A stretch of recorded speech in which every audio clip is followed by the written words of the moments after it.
crazy ending. Bucks down 3, 8 seconds to play. Chris Middleton's 3 doesn't go, but he is fouled here by Goran Dragic. He would make all 3 free throws. Nick didn't like the call. We are tied up now.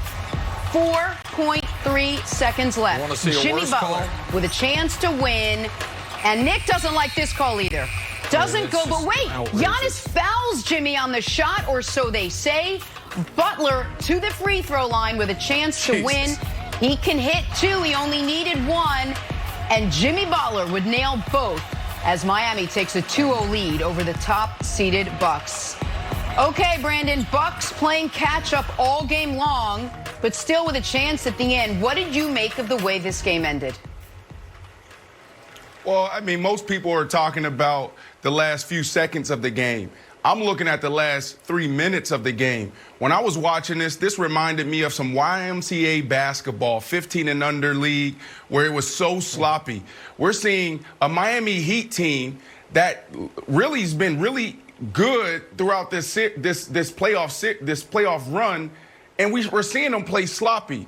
We're seeing them miss free throws. They're fouling three-point shooters. They're throwing the ball away. Like, I mean, can it get any more worse? Like, this is bad display of playoff basketball. If I'm Coach Spo, what I'm doing is I'm bringing my guys in the locker room. I'm putting probably 7 to 10 clips up on the screen, and I'm showing them where we had opportunities to really dominate this team, because they have all the answers. They have everything they need. They have 4 or 5 guys that can really just take Giannis out of a game. They have everyone on offense that can score 20 points in any given night.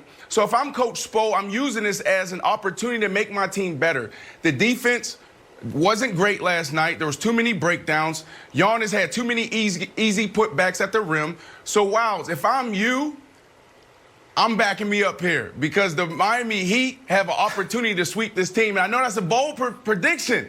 It's a bold prediction, but we're seeing this team dominate night after night. Yeah, I don't know. You know what? It's funny because in the bubble, it feels like the #1 seed was at a distinct disadvantage because they didn't have home court.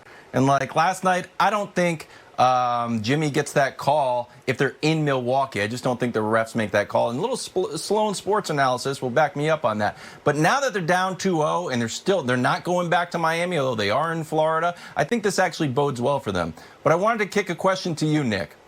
Every game, it seems like the world of sports wrestles with human fallibility. Last night, same thing, and everyone is shocked that mistakes are made. The Bucks are fallible, the Heat are fallible, and the refs are fallible. That's just it. So we all have to live with it collectively as sports fans. But if I was Adam Silver, I would do this. I would say, you know what? Let's take an NBA census.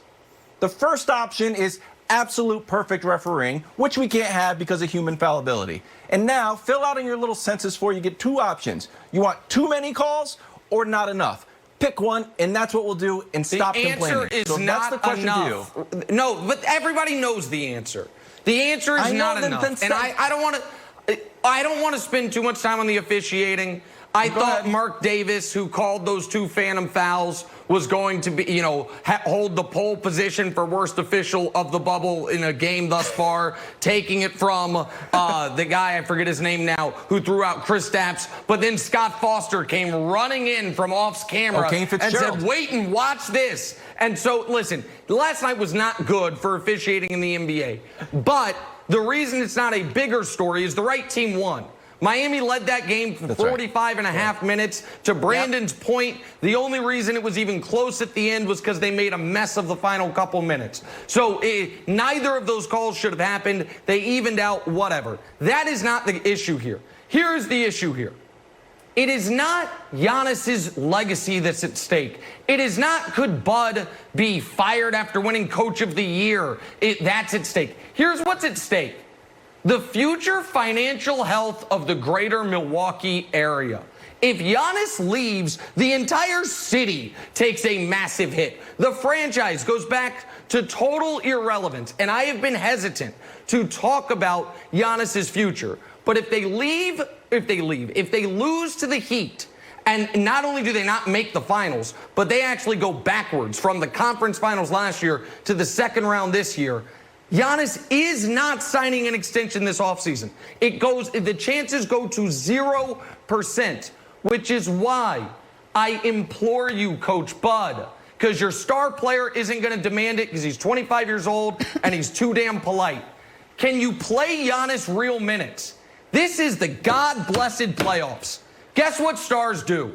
Play 40-plus minutes. Guess what young physical freaks do in the prime of their athletic life? They play 45 minutes. LeBron played 47 minutes a game one year in the playoffs. Tim Duncan, his first 6 years in the league, with Pop coaching him, and I say Pop because Bud learned from Pop, averaged 42 minutes a game in the playoffs. Giannis can't be playing 35 minutes. You refused to play him heavy minutes when the Raptors were stealing a title opportunity from you last year. And yesterday, you refused to stray from what you do. Listen to Giannis, Brandon, after the game. Here's Giannis, because he doesn't yet, I think, fully understand the power he wields, talking about his minutes. I'm going to do whatever Coach Bud tells me to do. That's what I've been doing all year. Obviously, I love to play 48 minutes, but, he sees the game, he coaches the game, so I'm just going to do whatever he tells me to do. Brandon, this is similar to what we heard from Giannis when he was like, why aren't you guarding Jimmy? He said, I'll do what coach tells me to do. Giannis doesn't yet fully realize his own power. But isn't this concerning? But the Bucks, go ahead.